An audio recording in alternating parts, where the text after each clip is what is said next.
She arrived at 37 weeks, not expecting her early arrival. I remember vividly the night before she arrived, my contractions started, but I was like not mentally ready for her. And I feel like that is the state of our entire being for most of her initial existence, of just like not being ready, not quite ready for everything that was being thrown at us. And I remember so distinctly them walking us through. They said, this is what we're gonna do. The curtains will come up, then we'll hold her up like I think they actually said like the Lion King moment for you, and she'll be here. And so I felt very calm, surprisingly, since I was not expecting to have a cesarean that night. And she arrived so quietly. And I just remember all I heard was, she's here. But I didn't hear her cry, and I certainly didn't have that like Lion King moment. And I remember thinking, where is she?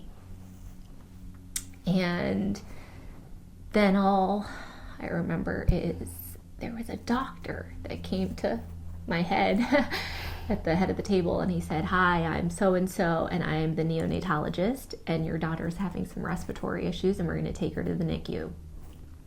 And I remember thinking to myself, what is a neonatologist?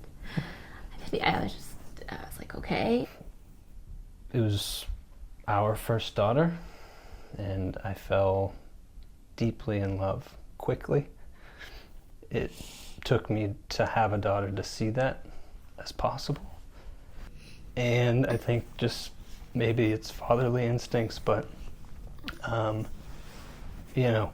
she can get stronger, she can get better. The first several days and weeks, I was just like, I don't get it. Like this, what's off? She's beautiful. She's moving. She's got low muscle tone, which was one of the first things the doctor said to me that I remember. I was like, okay, low muscle tone, that can be fixed, right? I don't know. So the NICU was kind of a long, difficult stay for us. She was there for, so it was almost it was a slow trickle of the unfolding of her diagnosis, right? Because it was so unclear what she had. And when she immediately was born and she had her respiratory issues, she was on a CPAP machine. And like Jordan, I just believed all she needs is time. All she needs is a little bit of love and care, and she'll get there. And so we were just rooting for her. And I remember that they said that she had hypotonia, which is that like limp ragdoll feel. And when I first held her, again, my heart broke, because I knew this was pretty severe.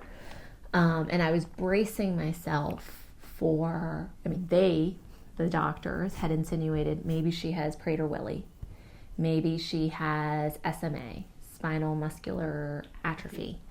And I remember just being terrified, and then looking into all of these conditions, and in some ways how I found Courageous Parents Network of families raising kids with medically complex conditions. And I was, kind of coming to terms that we would have a medically complicated child. And so my brain was just preparing for kind of a rough road ahead, but one that we would face together. And I know we were not ready for her actual diagnosis. We got a call from the genetic team. They had run an exome sequencing on her, and they came back and they said, we've detected a mutation in her UBA5 gene. And they threw a bunch of terms at us. And I remember it was early infantile epileptic encephalopathy. Like such a mouthful. How'd you do that? I said, what is that? What does that even mean? And all I remember from that conversation, other than all of those words, were there is 100% failure to thrive.